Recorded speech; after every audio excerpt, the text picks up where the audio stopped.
We're live, and apparently this is, I did something that it's on YouTube right now.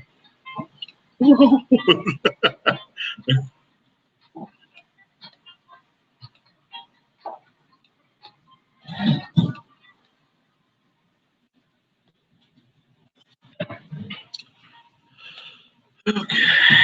How do I invite everybody else? Oh, Twitter.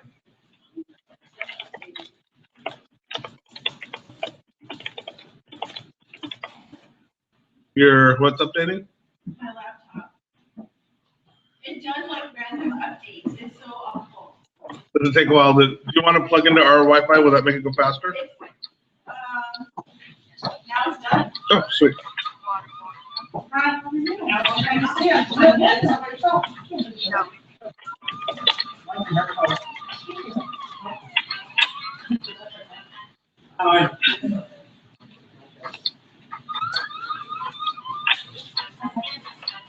I'm doing these houses right now, so I'm single person.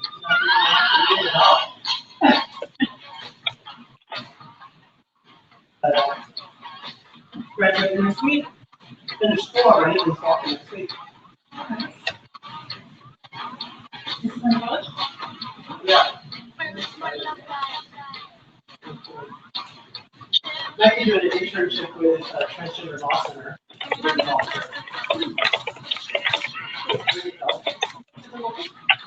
Oakland.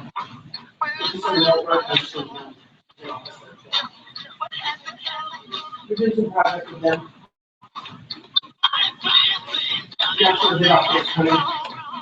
Do you see that on my page?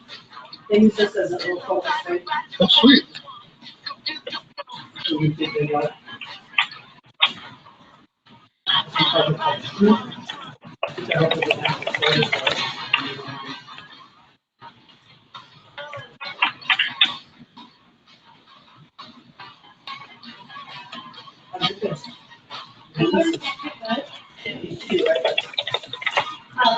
Yeah.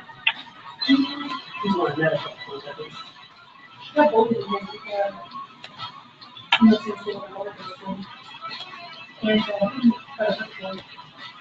And Some of his teachers I think will be worse. so my schedule Oh, that's that one here, right? That's good. Excellent reputation. yeah, Yeah. Well, A lot of my county staff here is not like this one. Except for that one councilwoman who teaches there that, you know, supports anti-LGBT appointments. That would be Councilwoman Christina Fugazi. Oh. Yeah, so what I she does it now. She's gonna get raised. She does it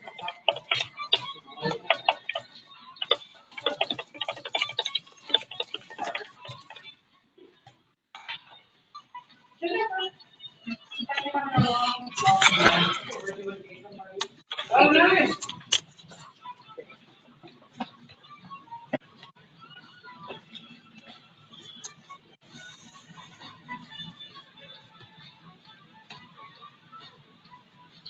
So we have a total of 0 viewers right now. I don't know how we're gonna do this. Should we? Hey, Renee. No, I guess it's got to go this way, huh? Is Lisa joining us? No, I don't think so.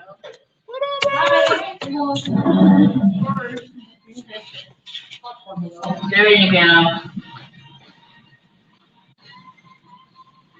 But if the place is packed, there's no parking. And all the pickups and everything. It's Yeah. It's Uncle. Uncle Herb's. Yeah. I heard it's What good. is Uncle Herb's? I haven't heard that. It's tortilla food. Ooh. Yeah, I heard it's really good. So Zach told me this morning that one of their buildings will be converted like within 90 days into a loft, and he asked if I could rent that one. Great. No, I heard they were gonna be doing that, but 90 days you're gonna be Yeah. doing it.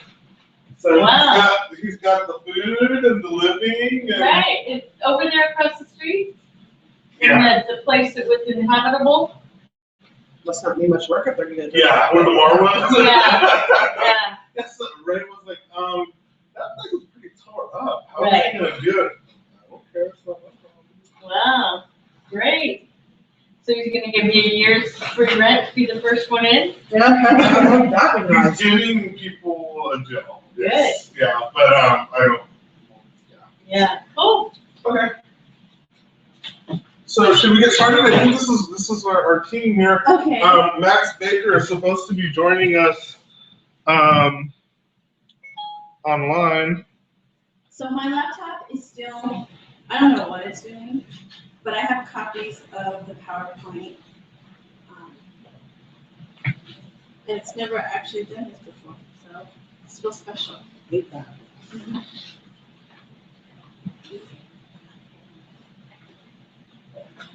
Yeah, the chip's already over here.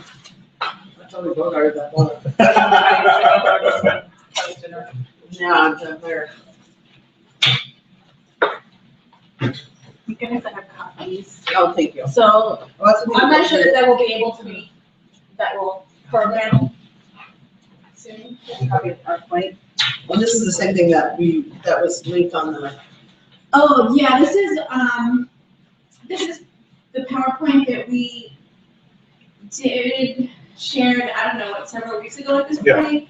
And then I just tacked on a few additional slides, because it's my understanding that, folks are going to be speaking at public hearings and board meetings, or that's the objective? Yes. Okay, so I'll just push that aside. So my name is Cynthia Chagoya. I'm a staff attorney with California Rural Legal Assistance, and Monica Sosa is also here. She's one of our office advocates, and so one of our practice areas at CRLA is education, and we've been working on LCFF for nearly 2 years now. And so our work consists of both local work here in Stockton and also some statewide advocacy. So I'm really hoping that we can be a resource in this effort. So we could just walk through the PowerPoint, and I think it's a small enough group where if you have any questions, please feel free to interrupt us, and I think we're happy to facilitate a discussion as much as possible. So, Monica, do you want to start? Yeah. So we'll start with just a little bit of information of what the local control funding formula is, LCFF. So we'll go to the first slide here. So LCFF is basically the new way that California is funding public schools. And is that 2014 or what's new? yeah, so before schools used to be funded through either, do you want to? Yeah, so this is the second year of implementation. So last school year, which was 2013-2014, was the first year that the law actually took effect. That's all my question. Okay, and so last year, we'll go through this in the PowerPoint, but last year was the first year that each school district adopted a plan, a local control accountability plan. And so this year, what each district is required to do is they're required to revise their plan. And the deadline for that is July 1st of this year. So this is the first year that public comments and stuff like that. This is the second year of public comments. What's happening now also took place last year, but what made last year difficult was because the law was new, what the state of California did was they passed temporary regulations. It's odd because sometimes lawmakers move really, really slow, and sometimes I think they move really quickly. And this was an instance where the law took effect fairly quickly, and the state didn't have the regulations to tell the school districts, this is how you implement the law. So what the State Board of Education did was they passed emergency regulations just for last year. And so this is the first year that we're operating under the permanent regulations. And last year, to be honest, community participation was low, but that's because this was just brand new developing.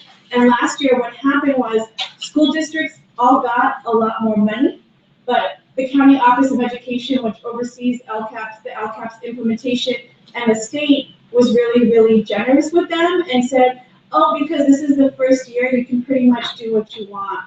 We're not going to require, we're not going to impose strict requirements. But this is the second year of implementation, but the first year that we're operating under the permanent regulations, the permanent rules. So. And so what LCFF does, it increases funding for student groups that have additional academic needs. And we'll go through this a little bit more in the following PowerPoints of exactly how those are identified. And it also gives local districts more room to establish actions and services to address the priorities, the statewide priorities that are put into place, and also where they can create local priorities. And one of the important aspects of it is that they're required to get community input and see what parents and the community feel is important to help their students. So one of the things is, why is it important to the LGBT community? So it's important because there's a lot of opportunities for the LGBT students to address different issues that they see that can help those students.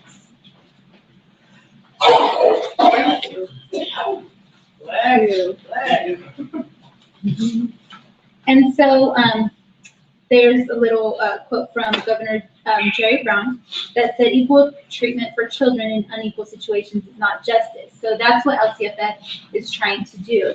So it recognizes that students that have additional academic needs need additional financial resources and support for their education. And the specific groups that they look at there's three groups. There's low income, English language learners, and foster youth. So those are the three specifics. And LCFF is a step towards trying to be more equitable, so the funding is more equitable. So what is LCFF? So funds are based on enrollment for all schools, and under LCFF, there are no schools that are getting less money than before.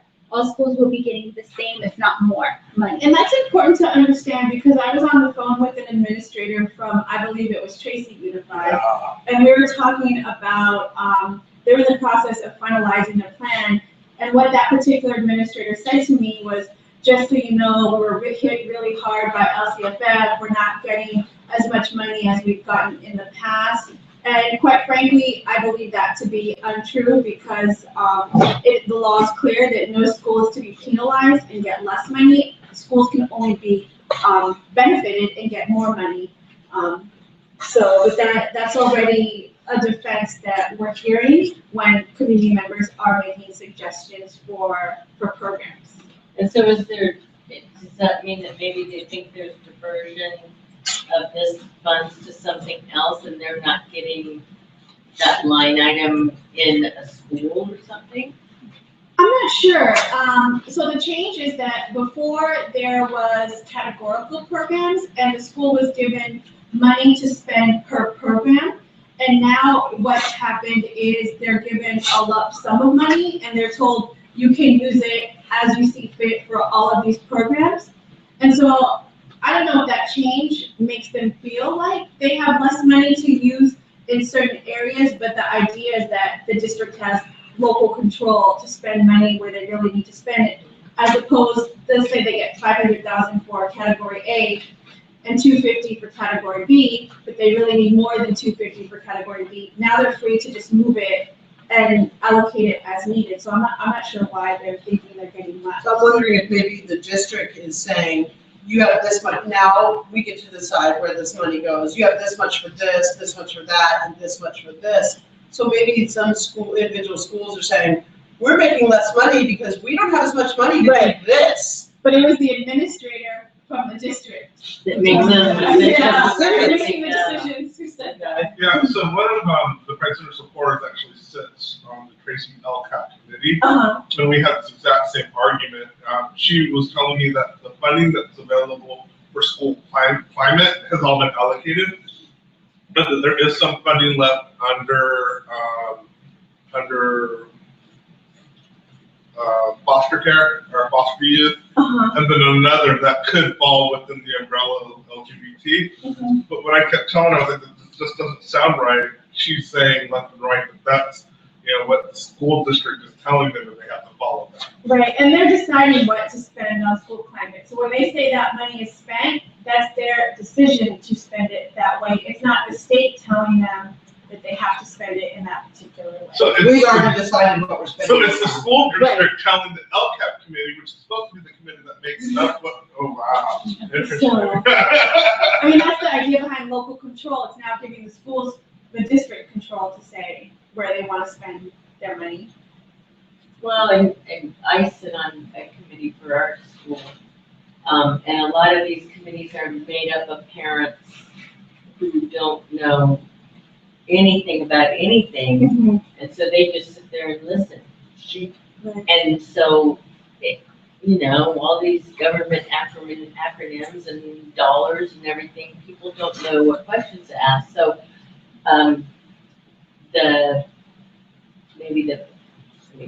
wait till we get in the course about what we need to do, but it sounds like the administrators are the ones that we need to really be focusing on, changing minds about how things work. Right, and we'll get to this, but so the district is responsible for creating a plan that informs the public on how they're going to spend the money.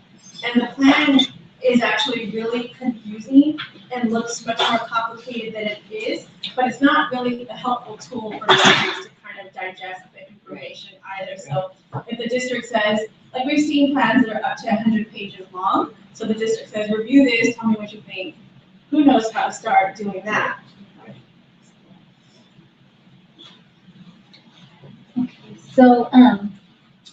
So essentially, like we said, the district gets extra money for when they enroll students who are either English language learners, low income, or foster youth, and they get extra funds to districts with large number of English language learners, low income, and foster youth. So if there's over a certain percentage, then they even get extra money on top of that. Does our district qualify for that?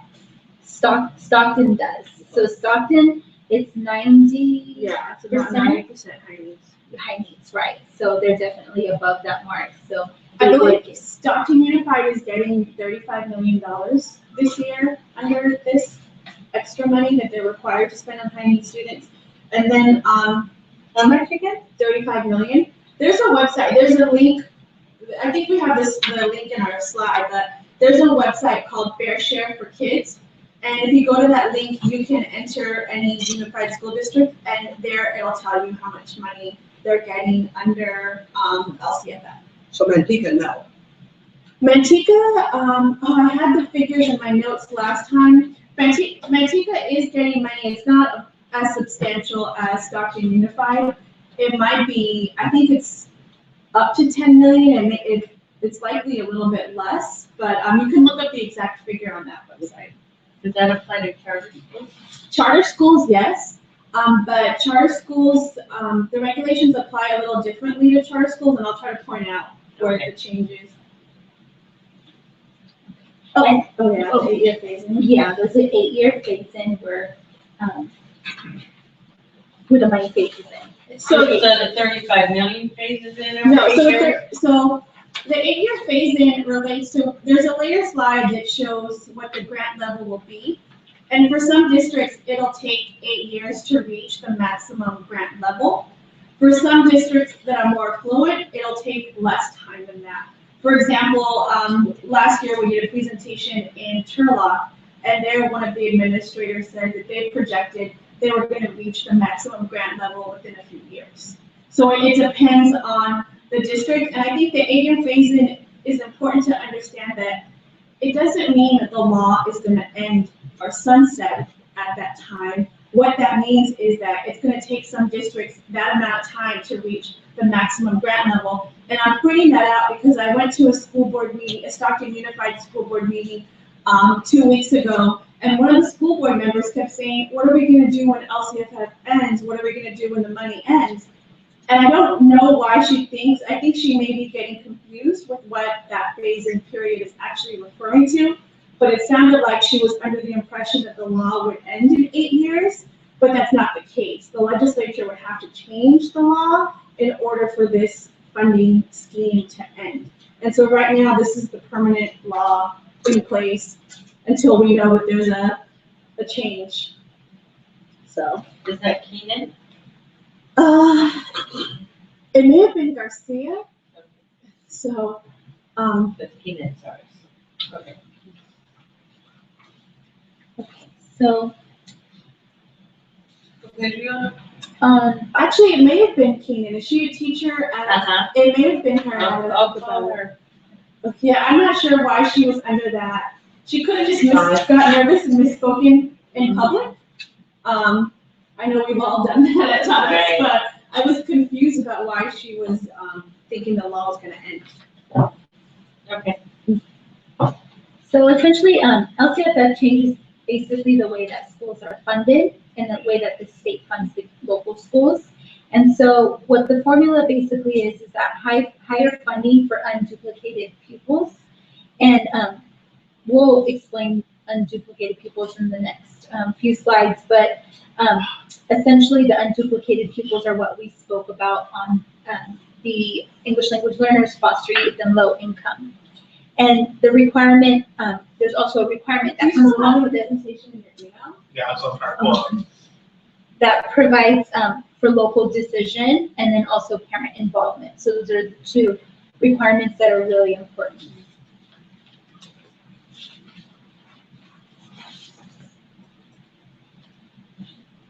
So unduplicated pupils, again, English language learners, low income students, and foster youth students. And so what unduplicated pupil here stands for is that if the student needs more than one category, the student will still only be counted once. So for example, if let's say the student is an English language learner, they're low income and they're foster youth, they're only going to be counted once. They won't be counted 3 times. That doesn't really make sense to me. If you fit in all or two, if you fit in more than one, why don't you get more funding if they need more support for the different categories that they fit in? Why do you only get support for one category? Yeah, this is how the law is designed, and we use this term, unduplicated pupils, we pull it directly from the regulations, and that's just how it's defined. There may have been an opportunity to change that when the law was first being written, but now that it's passed and implemented, unfortunately, it's what stands. They didn't have any support. And that impacts the LGBT community, right? Doesn't that? Because one, LGBT is accounted as High needs group. a high needs group, and then two, when they are a minority group or when they are a foster kid, they're not counted. So what do you mean by that? LGBT is counted as a high needs group? I mean, it's not spelled out here as one of these groups, so is it something different from how they fit in. what you're talking about here? They'll get into that. Right.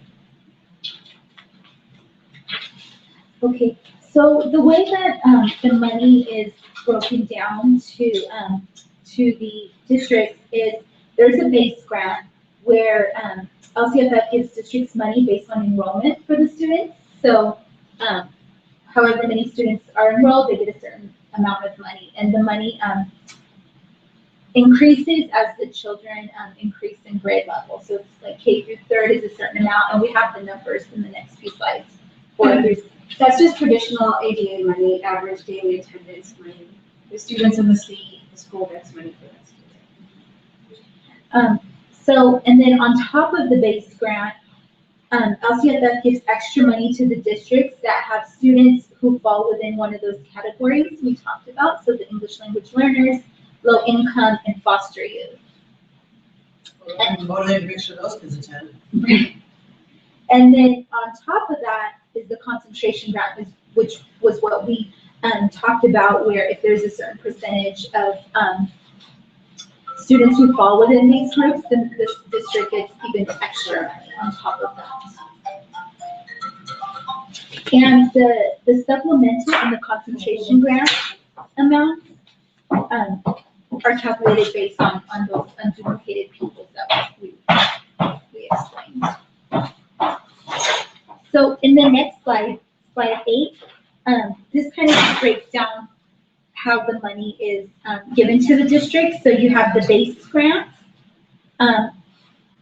plus the supplemental grant if the student is English language learner, low income, or foster youth, and then that concentration grant if there's a large proportion of students who fall within those categories.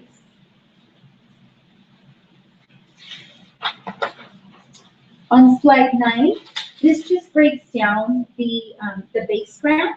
So K through 3rd is about 6,800, 4 through 6, 6,900, 7 through 8, 7,100, and then 9 through 12 is a little over 8,200 per student. So that's just the base grant, and then if the student is English language learner, low income, or foster youth, they'll get that supplemental, and then the concentration grant on top of that. If there's more than 55% of students in the district that fall under the unduplicated students. Overall, I don't think this is a lot of money. I don't know if you read the Stockton record within the last few days, but there was an article regarding a charter school that was just shut down by New Jerusalem School District. And there, the principal had, the superintendent had doubled. She arguably, I guess, there's allegations that she engaged in fraud, and reported that the school actually had double the attendance that they actually had. And it resulted in the school getting about $20,000 per student. And that just broke my heart because I think of how low these figures are for the schools that we serve in San Joaquin County. And that's a lot of money. But yeah, that article just ran within the last few days. That's Chrissy, right? Yeah, I think Chrissy, it was right? Chrissy. That's the one that we got the letter or the email back saying that they've done all of their Oh no, this was a charter school that just was shut down. under New Jerusalem. Yes, under New Jerusalem. Yeah. Oh, did you email that superintendent? Not yet. So the superintendent emailed us back saying that they're done. When they're required to hold public hearings and use those opportunities to fine tune the plan. But no, we're done. And that was the school district where one of our youth had to leave the school district because she was being harassed by adults and students. So, real big opportunity. That's why this campaign is so important for us. Okay, let's go to slide 10. So, Let me know. Okay, so on slide 10, so what does LCFF do? So the use of the supplemental and the concentration funds, these are supposed to be used, and the districts are required to use them to increase and improve services for English language learners, low income, and foster youth. And the funds are apportioned on the basis of the unduplicated pupils. Okay, and this touches, the next slide touches upon the categorical funding that we talked about. So many of the categorical programs were consolidated, some were not. For example, we provide some of the programs here, adult education, special education. Those funding schemes remain in place. LCFF is state law, it does not impact federal law. And so school districts will still get money under Title I and Title III. And some of the districts, you will see that they will include their Title I and Title III funding in their LCAP plan. But that actually has no impact on the funding that's given to them under federal law. And then LCFF repealed economic impact aid. This is EIA. Some districts will say that they still have EIA money that is unspent. If that's the case, if they still have unused money, then they're still required to follow the rules that run along with that money. I think most districts have spent their money, but Stockton Unified said that they still have some EIA money. And one example of a requirement that runs along with that funding is a district's requirement to hold ELACs, the English Language Learner Advisory Committees, that actually ran with the EIA funding. So if we're still doing ELACs, then there must be some funding to to do that? Some school districts have chosen to just voluntarily, so there's DLAC, the district-wide group, and there's ELACs, which is at each individual school. Some districts have voluntarily chose to keep their ELACs functioning. For example, in Oxnard, the school board actually passed a school board resolution where they made a commitment, they passed a resolution saying, we're gonna keep the ELACs, as they were prior to LCFF. Other districts haven't made that intentional decision, but they just kept the groups running and functioning. I think school districts still have not been able to digest every change under the law, so things may change very quickly. I don't know if any of you are a member of a parent advisory committee, the PACs. So last year, PACs remained intact for the most part, and then this year, I know a handful of districts in San Joaquin County made changes to their PAC membership. So I think changes are going to occur in spurts as districts kind of better digest different portions of the law. So, but I don't know if there's any particular funding to hold ELACs, but a school district may choose to do that and allot some LCFF money to their ELACs. Oh, and then here's that website, Fair Share for Kids, and you can go to this website and enter any school district throughout the state, and there it'll tell you how much money they're going to get under LCFF. And I believe it even provides you a comparison to what they received before. So if you're advocating in, for example, Tracy Unified, and they say, we're losing money, we're not gaining money, it might be a good idea to look up the website and compare the numbers. So next, I think I hinted to this before, so each district is required to develop a local control accountability plan. This plan is critical. The due date for the plan is July 1st, and in the plan, the district must describe how they're going to spend their money. They must describe both services and actions, and it's basically like their spending list. And in the plan also, they should identify where a particular expenditure is in their budget. And also the expenses that they list, the services and actions that they list must provide some level of specificity. And that's directly in the regulations and the education code. There it says that the school district must provide the general public an opportunity to comment on specific expenditures. And what we've seen in the past, what we've seen, thank you for doing that. What we've seen, what we've seen in the recent past is that districts will say the action is provide students a safe environment. And they'll say, we're gonna spend $500,000 for that. Well, I don't know what the expenditure is when they say they're gonna provide students with a safe environment. And I know the Pride Center sent out a letter which provided specific things. I think the letter said what training and counselors, like those are specific expenditures. But if you just say provide students a safe environment, that doesn't really give us an idea of how the money is going to be spent.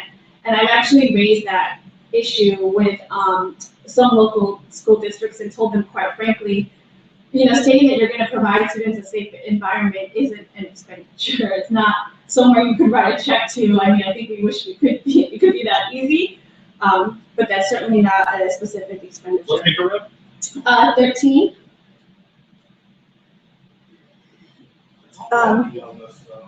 I'm sorry? Since I have the. Oh.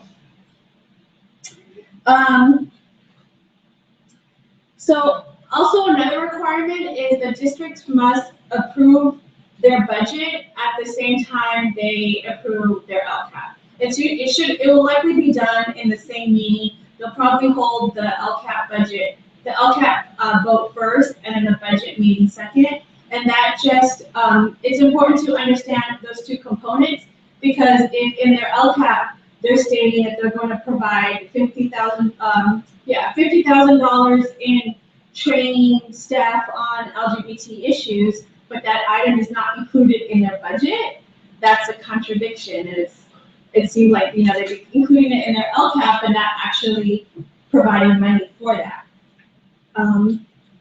Another requirement is the districts must hold at least one public hearing to provide members of the community an opportunity to comment on the LCAP. Some districts will hold multiple public hearings. For the most part, I think districts will hold just one. LCAP requirements, and again, this is a plan. The plans vary. Some are 30 pages. We've seen some as high as 100 pages. So the requirement in the LCAP is that the district must set goals and evaluate programs in 8 areas. And we listed out the areas here. School facilities and staff. Sometimes you will hear districts refer to this as basic services.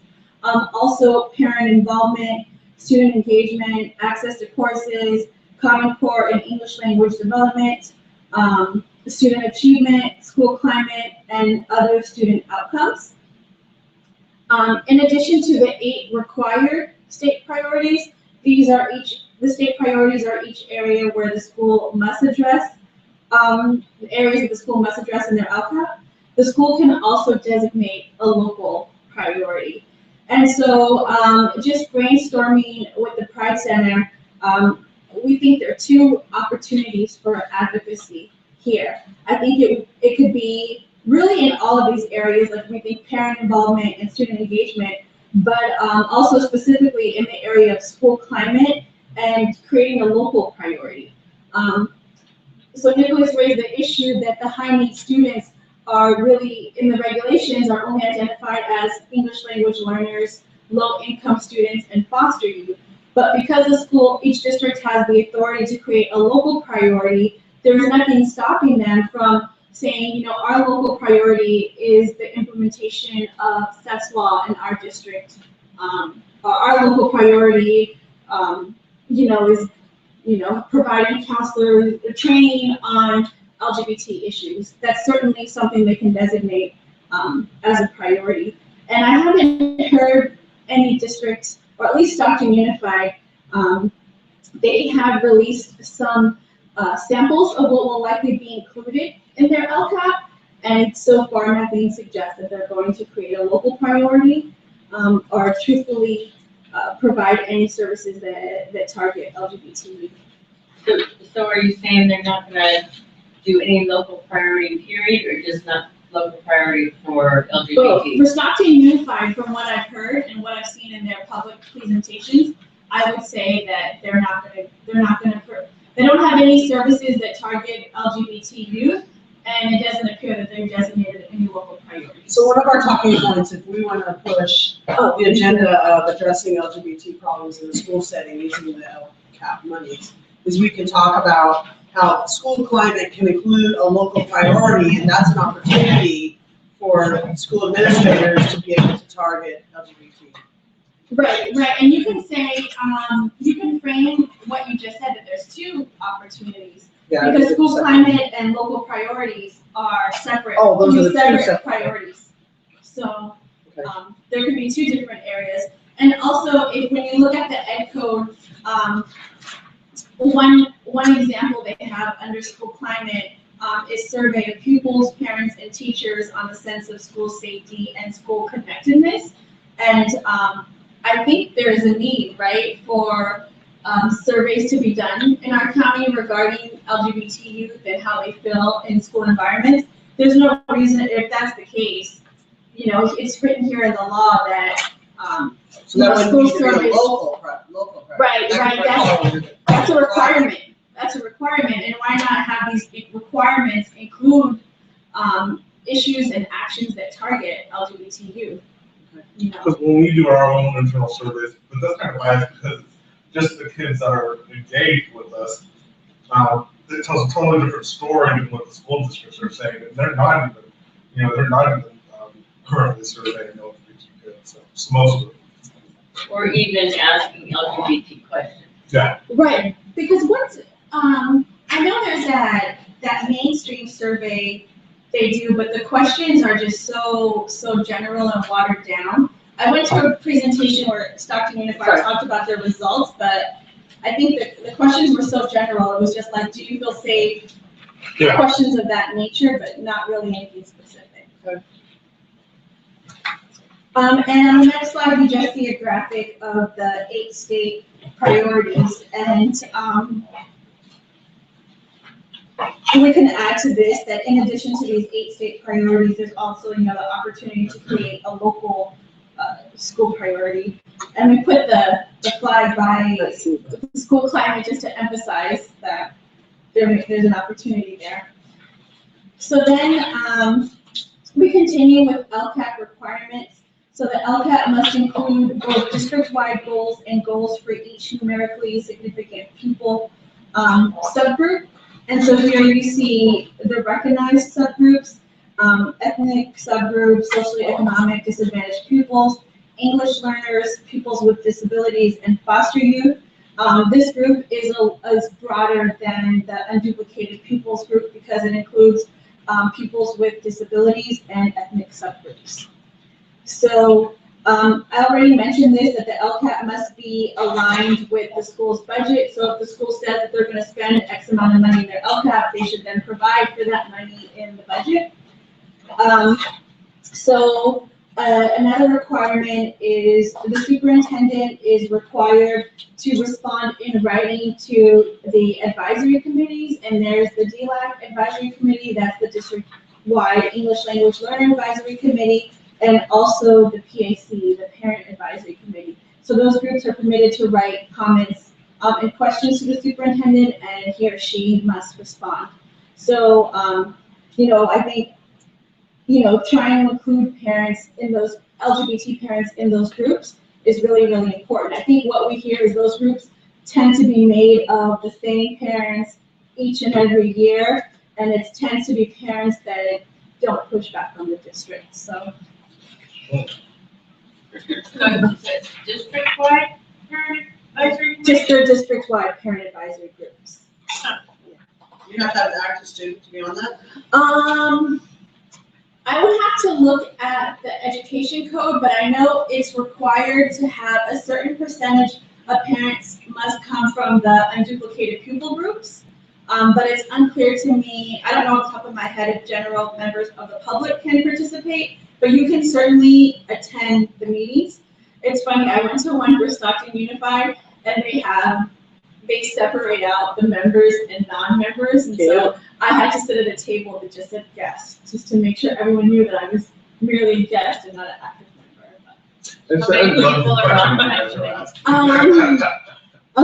I think for Stockton, it was pretty large. I want to say that it was about 25 to 30 parents, because it's district-wide. It was a pretty large group. And it was parents from, all the school sites, so it was pretty large.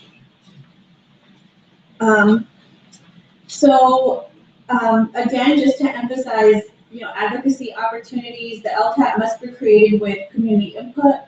Of course, the community includes LGBT members of the community, and each district has an opportunity to create, local priorities, and also must address school climate issues. And I think the great thing about the Pride Center's letter to the superintendents was it's so clearly laid out. These are opportunities. This is a need, and this is an opportunity we have to address the need.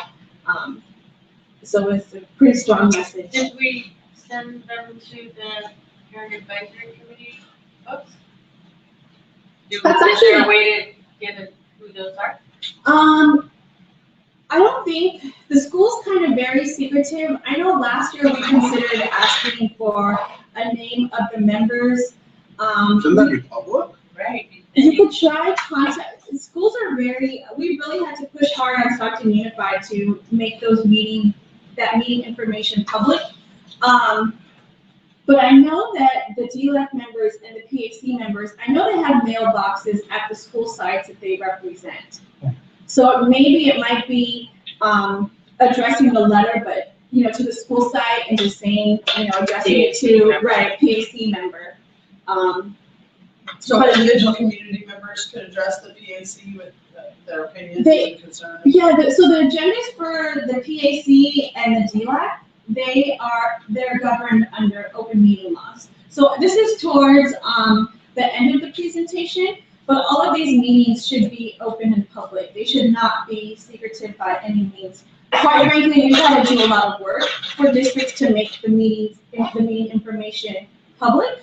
It's not that easy, but for DAC, DLAC, and PAC meetings, PAC meetings, they're governed by the Green Act, and that's basically an open meetings law. And then the school board meetings are governed by the Brown Act, and that's also open meetings law. You can kind of think of them, the two acts as running parallel.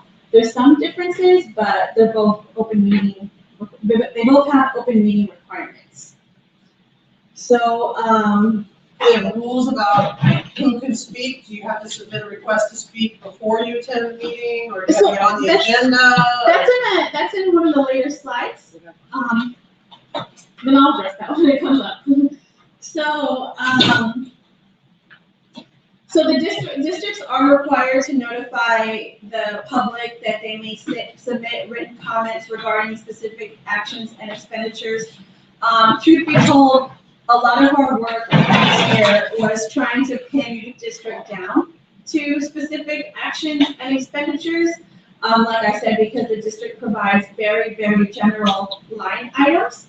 And so one cautionary tale might be, let's just say the district says, oh, Pride Center, we're addressing your concern, we're providing, $50,000 in professional development, and we're going to address, working with LGBT students.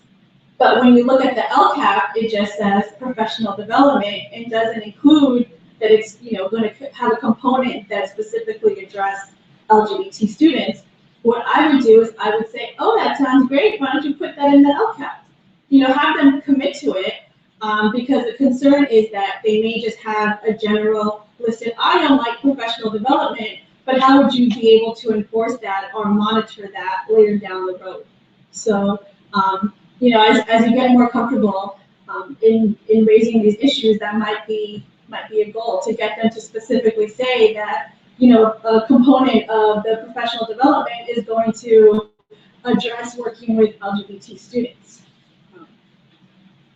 So also, so districts must use the State Board of Education template. So all of the LCAPs in across the county will use the same template, use the same form, and that's a form that comes from the State Board of Education.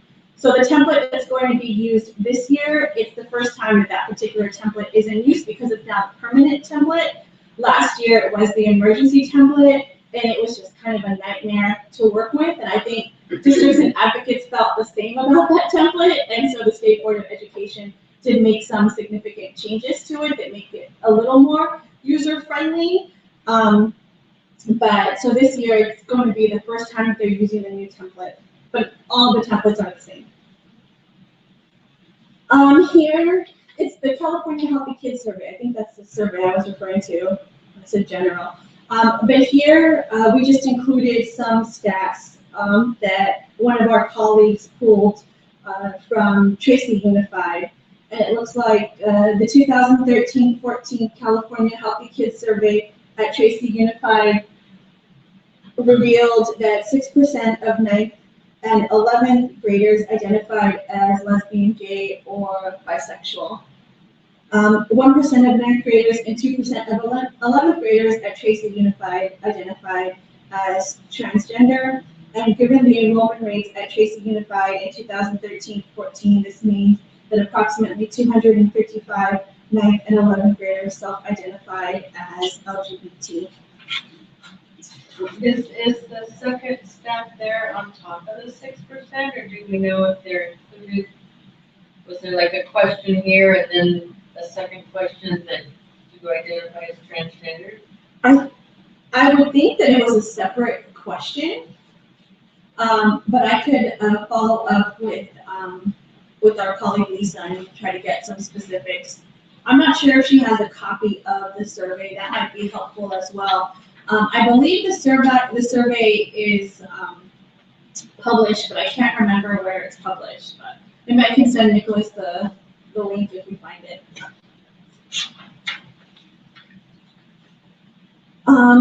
So how does LCFF impact state and federal laws? LCFF doesn't make any changes to federal law whatsoever. So, for example, under federal law, we have the Equal Education Opportunity Act of 1974 that will remain in place. That doesn't change. Federal law, that's basically a law, a non-discrimination law. Title I and Title III, which provides funding to school districts, does not change.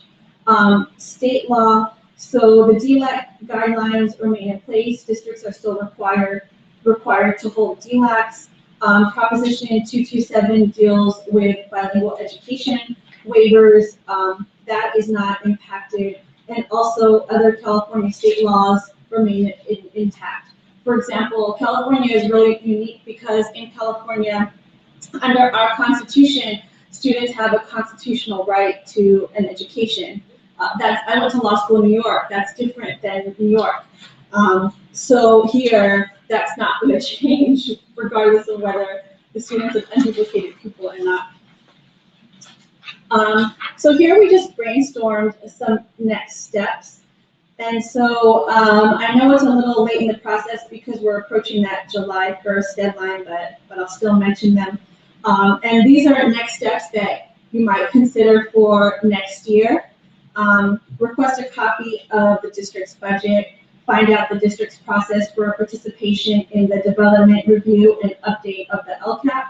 And our office actually has a general letter that parents and community members can send to the district and say, you know, I'm so-and-so and I want to volunteer for this committee. Please send me information about it, so that we try to remove it from being so secretive and at least create a paper trail and hopefully some pressure to require the district to be a little bit more open and inclusive. So, Can you send that to Nicholas? Sure. So also you can join an LCAP advisory committee, ask to be put on any listservs to receive notices regarding LCAP meetings. If this really interests you, actually the CDE, and I can't forget if it's the CDE or SBE, but there's a statewide LCFF listserv, and they'll generate automatic emails every time there's a change. So you could always get on that email list as well. It's helpful just to kind of stay in the loop, and you don't have to keep checking in on websites, and I can forward that link as well. And then the emails are not too frequent, so it doesn't become like burdensome. Monitor and attend school board meetings, establish relationships with school board members and key district staff and community leaders, know the eight state priorities and its impact on LGBT youth, and then we provided some websites. Actually, the website that provides the updates is WestEd. It's that lcff.wested.org. What's happening locally? That's like a map of what's happening locally, but right now school districts across the state are in the process of revising their LCAP, so they must follow the rules that we just discussed. And this provides parents and students an opportunity to review the district's LCAP and recommend changes accordingly. The deadline for the LCAP updates is July 1st, 2015. So each school district's board must adopt an LCAP by this date. And then within a few weeks of that date, they must forward the plan that they approved to the County Office of Education for final approval. And so for charter schools, this is where the difference begins. So my understanding is charter schools are not governed by the County Office of Education. So charter schools must adopt a plan by that July 1st deadline, but they're not required to send it to the County Office of Education for final approval. So that's where a difference comes into play. And then here, we just pulled some dates, the dates that were available for the different school districts and when they're holding their public hearings.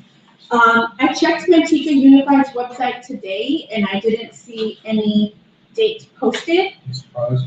So, they're pretty close community. They're like a public input.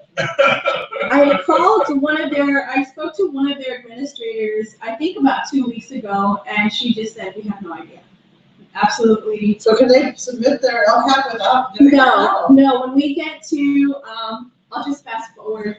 Where are we? So the day before it's due, Oh, this they're is the at their old one. meeting. Yeah. Just hit it when it- So, That morning, submit it by 5.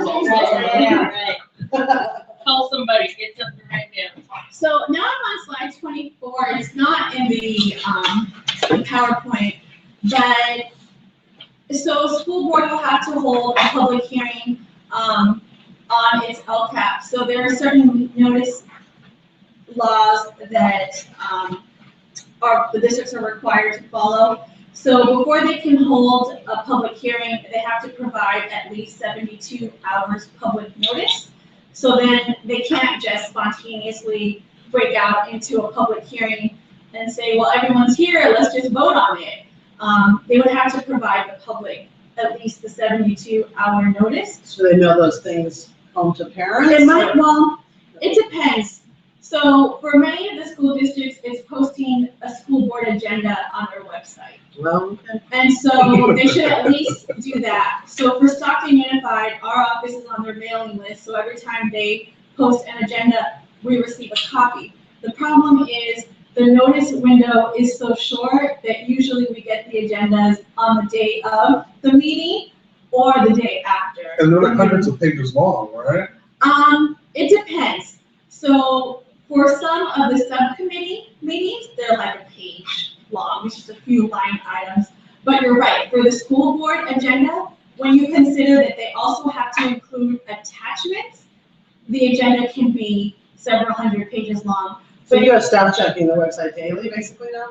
Yeah, that's not a lot of fun, but I do that. And Stockton Unified, so I know I like to just use the Control F feature to try to find keywords in documents.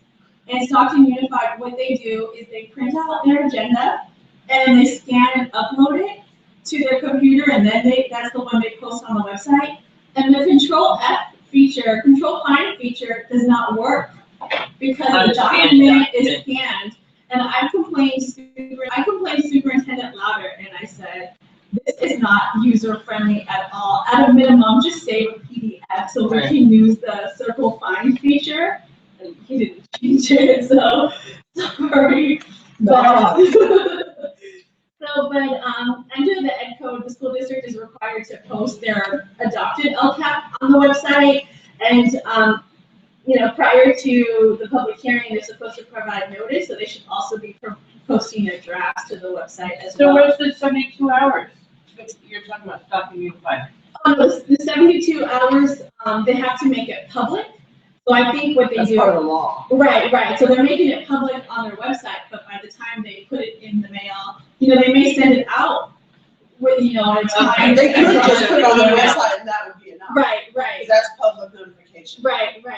So. They don't publish it in the paper or anything like that. For the public hearing, I think they're required to also publish it in the paper. One issue that we did encounter last year was that districts were very, very general with on their agendas. So, for example, we were following LCAP developments, and so for one particular school board, I saw it said it was going to have so it was having a regular meeting, and one line item just said LCAP. But what are they going to do? Are they going to vote? Are they going to present a plan? Are they going to discuss how they're going to use the money? Are they taking public input? Right. And so that is an issue that we've seen, and we've raised that issue with districts. So when they do put out an agenda, it should provide some level of detail so that the community can understand what exactly the purpose of the agenda item is. So it can't just say LCAP. Because how do you know? I mean, if you have priorities and you have commitments, is that worth you attending? Is it worth, if it's a vote, you might want to attend. If they're just going to talk about part of LCFF or LCAP, you might not want to attend. So they should be providing some detail about what they're going to discuss. Here on slide 24, I just included some general facts about school board. So it says policy for the school districts provides direction and oversight to the district's administration. It votes on the district's budget. It's responsible for reviewing and voting on the district's LCAP. The district superintendent reports to the board, and elected members. The school board is comprised of elected members who represent the school districts. I think school boards, most members are still in the process of understanding what LCFF is. I mentioned earlier that under the LCFF regulation, the school board is required to use the State Board of Education's template, and that the template is uniform, that all the districts are going to use the same template. Well, in November, this past November, SUSD found that it had a surplus. As you know, it was in negotiations with teachers, and so because they weren't able to reach a contract at the beginning of the year, they actually had extra money. So then they were trying to decide what to do with the money, and they realized that they had to, under LCFF, they had to hold a public hearing, provide, members of the public an opportunity to comment on the expenditures, all the rules we just laid out. Well, when the school board actually voted on how the district wanted to spend their surplus, spend their extra money, the district voted on a PowerPoint. The district never completed the template. There's this prescribed template that's sent from Sacramento that all districts are supposed to use. What they did was they just created a PowerPoint. They shared the PowerPoint with various stakeholder groups. The Pride Center is not listed as one of their stakeholder groups, but I think, an area of advocacy next year would get them to commit to coming here and doing a presentation here. They go to El Concilio, they go to the NAACP, they go to PAC, so why not come here and present here? They went to all of those groups, and no one ever said to them, where's the template? And so they just voted on a PowerPoint, and I was shocked that the school board, given the level of specificity I think we want our elected officials to have, why none of the members asked the question about where is the state required template, and why are you asking me to spend millions of dollars based on a PowerPoint presentation? I don't think anyone convinced me to spend $5,000 based on a PowerPoint, let alone millions of dollars. So these are issues. So much, but then we're being recorded right now. We are? Are we? Yeah, I'm believing it. Okay. So I mean, Nobody's on there. These are things that I think I've said to someone at one point. So now that I know I'm being recorded, but these are critical issues to raise. I mean, this isn't shocking stuff. So school board process, the meetings are open and public meetings. The agenda must be posted 3 days in advance. Typically, individuals are given, the public is given 2 to 3 minutes to comment. And so each district may work differently, but for Stockton Unified, they put out green comment cards, and you're required to fill them out before the meeting. And the comment card asks for your name and also asks which agenda item you want to comment on, or what, I think it's like nature comment, something like that. But you are required to complete the comment form before the meeting starts. And they're really strict about that.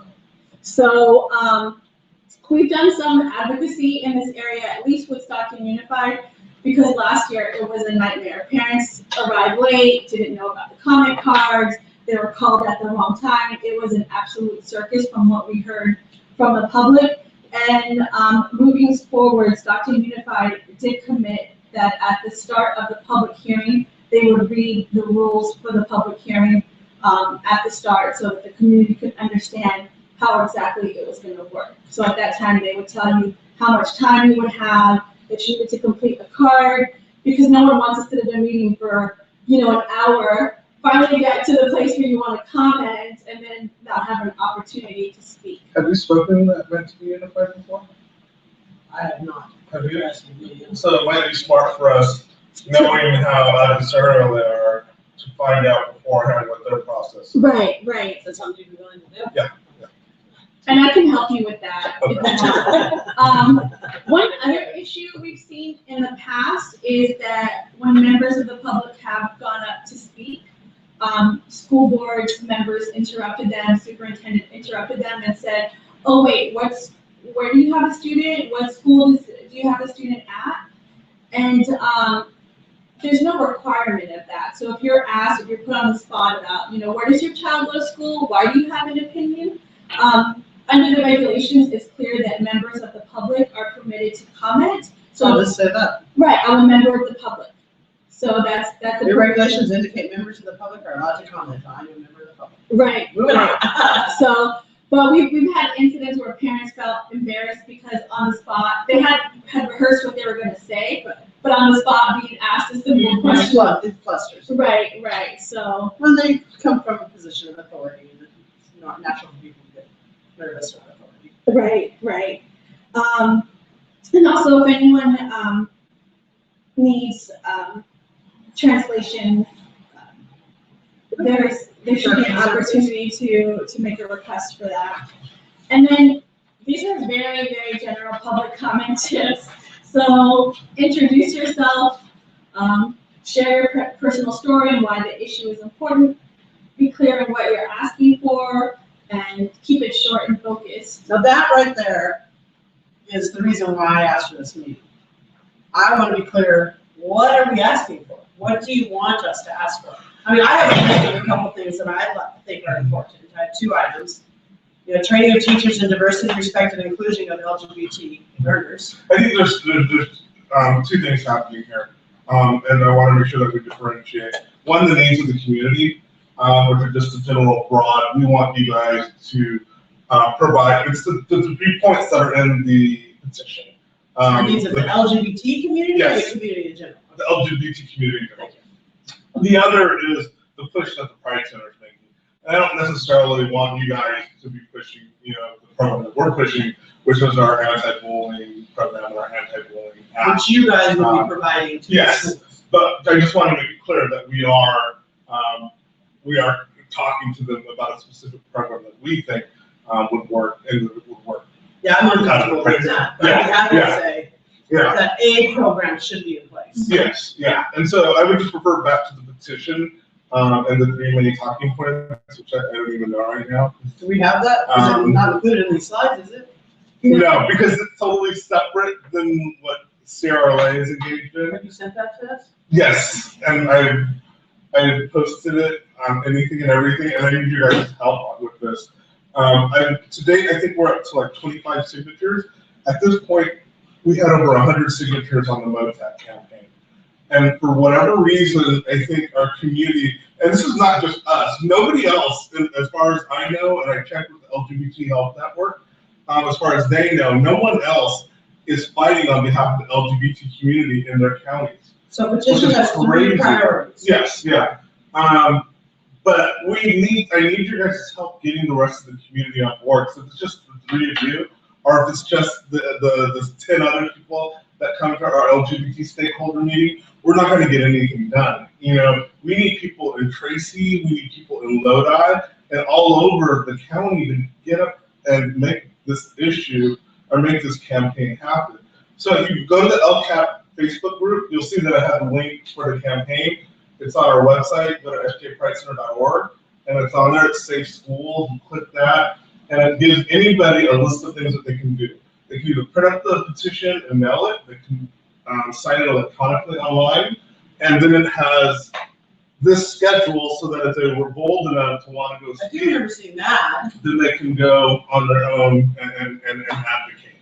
But right now, it's I don't know why, I think we get very defensive, and when it's something really negative, we react to it, but when it's something that's abstract and in This the is future, complicated. It's Yeah. complicated, it's hard to spell out to people, and you want, and it's like we're going at the 11th hour and asking for the change, and like you said, we need to really focus on next year per se, making those relationships that will make the difference. Yes, we can go now and make the pitch at the meeting, but do we really feel like it's gonna do much? Yeah, what's the likelihood that it'll be adopted, or But getting our face in front of the group and knowing that, and Well, I'll tell keep you, it short and focused, yeah. we're gonna be back. the school districts that are supportive have been very receptive. Tracy Unified, they were begging for our language. Lincoln Unified, they were racing it to the committee. Stockton Unified is meeting with us. It's the school district's like Antigua and New Jerusalem that I think they need to hear us this year because they need to know that, you know, we're not going to leave this alone. So if we don't get, we're going to be on your back for the whole rest of the year until that sign happens. Well, I can't wait to go because they've all heard my name over there. And then you have the law behind you now. You know, and that's the crazy thing, that there are 4 laws that they don't fund. They're unfunded mandates. Well, so the priorities are listed on the LCAP page for the Facebook page. Yeah. Okay, so I'll go through there and look at that. Yeah. And then, do you remember what they are? I mean, Yeah, I'm curious. So those are the things that's like my talking point, because I'm used to that kind of language about, you know, what are you wanting me to target here? Because I mean, I can talk about my own stuff that I want on there, but what are you hoping that I would say to them? Because I'd be happy to consider that. And you know, I gotta say, this is something that the mental health LGBT group, My LGBTQIA subcommittee? yeah, I mean, as professionals, getting them to go and advocate for this stuff. I'd be happy to talk to them about it. We're doing a transgender training tomorrow, 10:30 to 12 at, Get rid of for this. the medical providers. It's open to the public if you want to go. It's called Transgender Matters. I have Dr. Scott, myself. Oh, this is the wrong computer.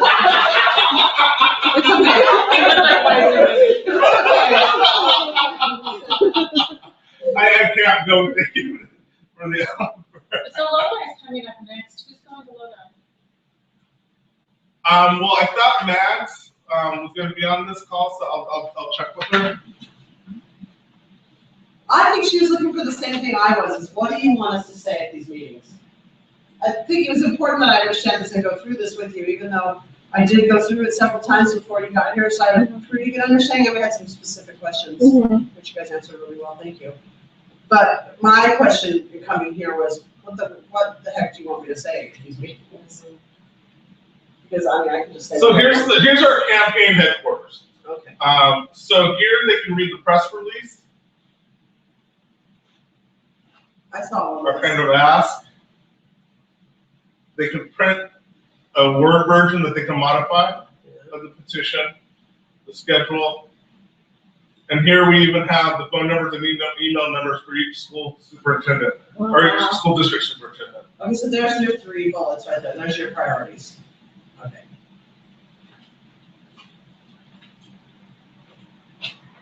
So originally it had the full petition language and our contact with Nation Builder, who houses our website. And Nation Builder is like an organizing template website hosting company.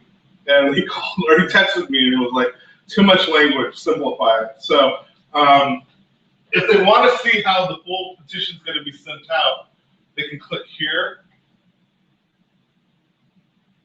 And the full language here, which gets into the history. Okay, so the bullets are your condensed version? Yeah.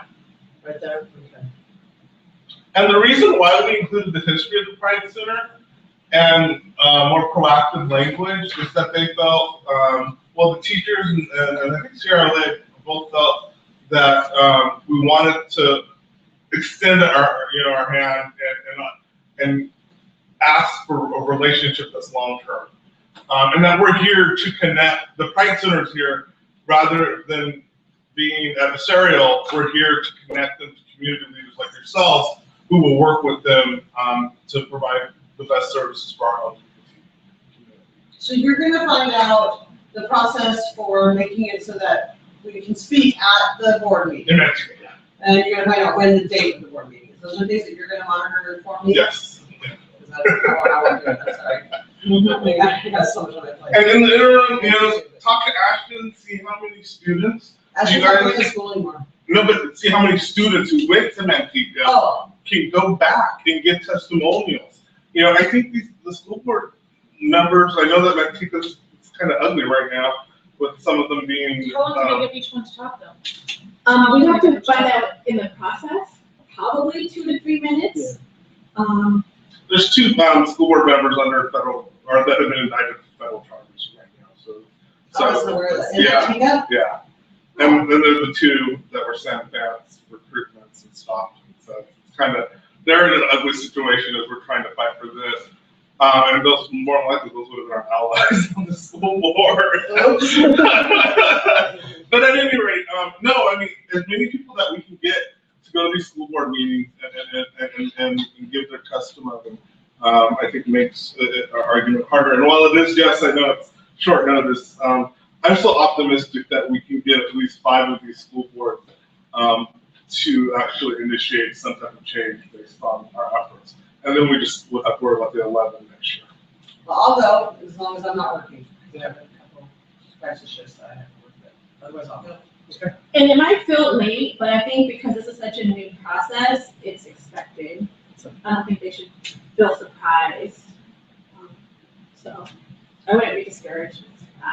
I'll just go. And even if it doesn't, if things don't change this year, it makes a difference to show your face and say, I'm interested in this and I'll be back. Well, just to give you an example, SUSD has already committed $5,000 to our program. And that was based on Your us, specific program? yes, That's great. based on us sending out this petition. Good for you. great. So, you know, there is, stuff is. There's hope. There's hope. Okay, good. I didn't mean to say that. And as much as the Stockton, because the Stockton Unified School District's coming up, right, this month? We've got a list. Renee's our. I think I'll go sit in and see how. I'm definitely attending Stockton as well, so if you have any questions and I can help. Oh, you're going there too? Oh, okay, I'll be there. I'll see you guys. And are you all, We should tailgate. the Stockton Record is gonna do an article on us, and so are you all willing to speak to this press? Okay. Who's doing it? Philip, what's his name? It's a new girl. Oh, the education guy's not doing it? No, she's in charge of diversity. Oh, okay. I don't remember her So, name. I'm sure. I'm not getting very many press calls right now, so if I get one, I will. Probably be them. Yeah. Almenda That's a pretty name. Carpizo. This is still considered. It's been doing it for an hour. All right, anything else? Any other questions? No. I look forward to hearing the date and the process, and let me know. And I'll- Yeah. Yeah. Yay, thank you. Thank you. I wish you guys luck. Good. How's your Pride Committee go? Your Pride Festival Committee go? Everybody's friendly with each other, but the entertainment this year is kind of, well, we know, I shouldn't say that. We have, Last year too. oh yeah, but we have American Idol RJ Reynolds for season 1. That's going to be good. Oh, nice.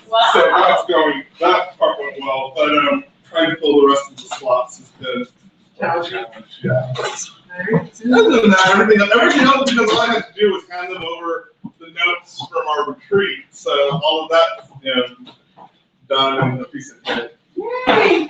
That's so good. Thank you, bye. See ya. I'll see you guys at Stockton one. So I can prep for Nancy.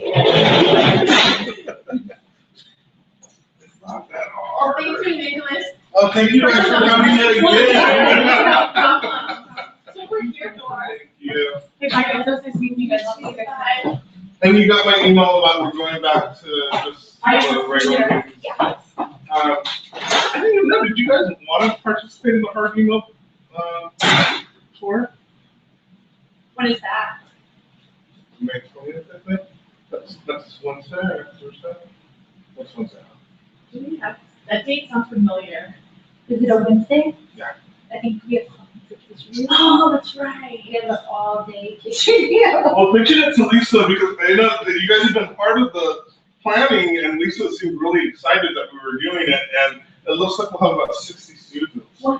Yeah, I won't be able to participate because I have training here, but if she's available, Yeah. I mean, that's for us to have that many kids. 60. Yeah, we're really excited. Yeah. Yeah. Hopefully they won't lose any. You know, sometimes you kind of hope they do. Yeah. Oh, You know what's crazy though? We got more kids going to this than we did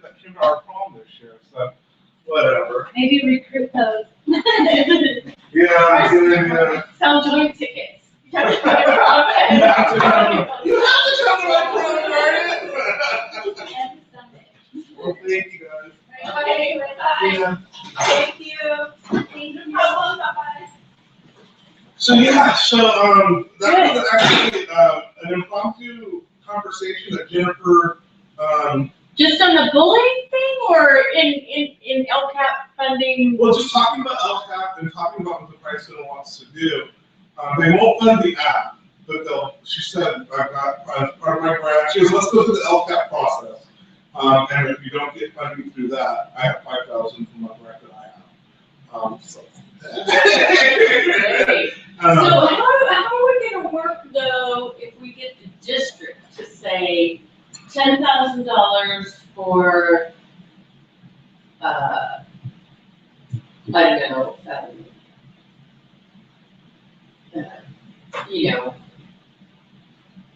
training for teachers? So well, I'm sourcing funds for outreach and education. So the $5,000 would go towards us hiring staff that would then work with the kids. So we would introduce the app to the kids, we'd engage the kids. I look at it as an opportunity for us to go to health services. No, I mean, like, how do we get, if we get the district to say $10,000 for, training of the teachers? So for anti-bullying or whatever, how does the district decide what school gets what and what is given? So that's why I'm saying the 5,000 is for outreach and education only and tied around the app. So if we do LGBT sensitivity training, I'm saying it's $150 per hour. And so that way it's based on what the school is willing to pay for it. And then if they want us to do like an assembly presentation, I've already worked or coordinated it with Town Thursday and with our words, and that would be $250.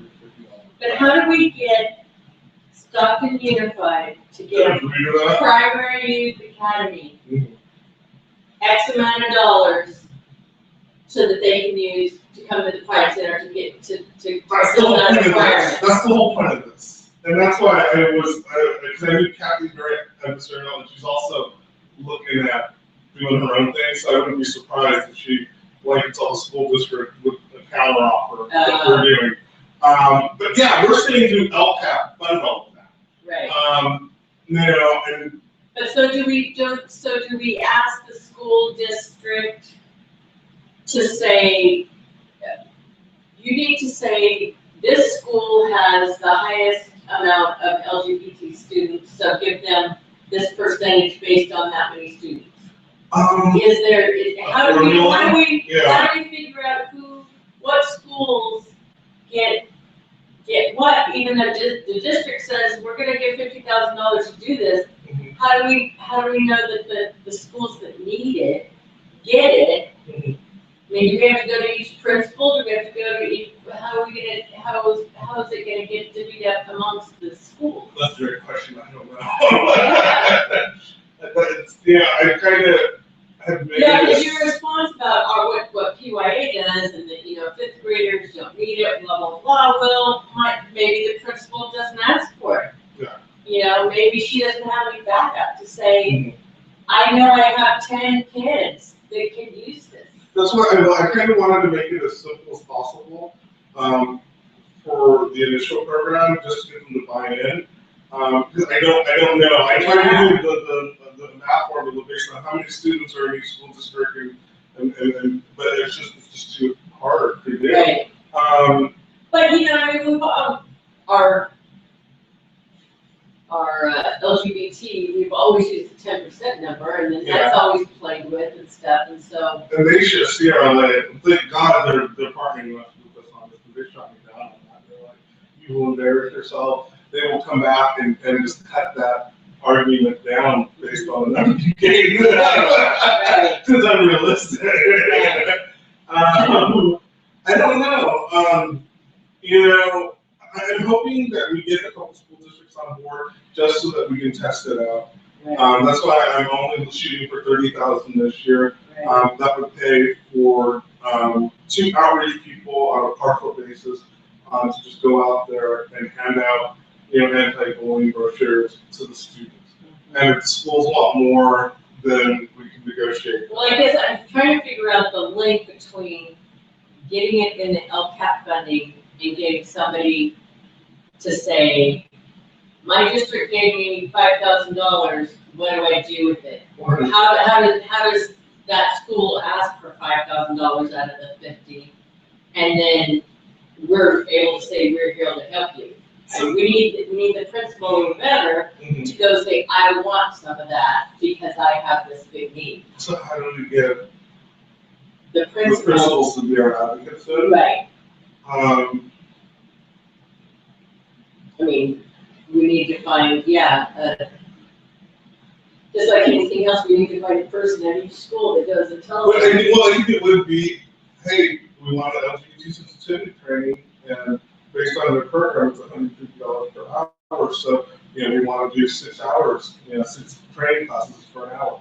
I think that's, how many schools are in school district? I think there's like 50 or 60 schools in SUSD. Oh, and that's just a lot. Yeah. Well, shoot, doing that, that's a lot of money. There's also a lot of people that we have to convince that they want to ask for it to use it. Yeah.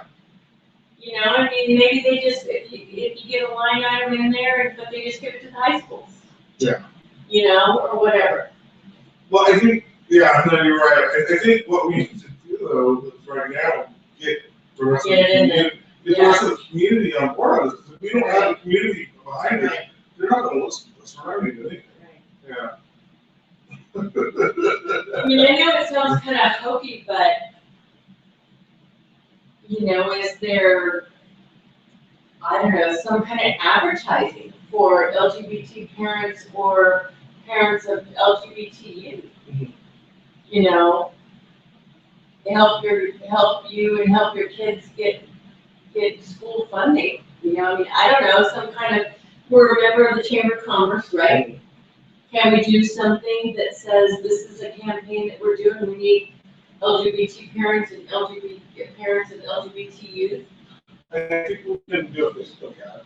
That probably costs $200. I still think that we have funds under the California Endowment grant that we got. So I think we do that. I mean, the chamber too, and they do emails all the time. I mean, we might ask them.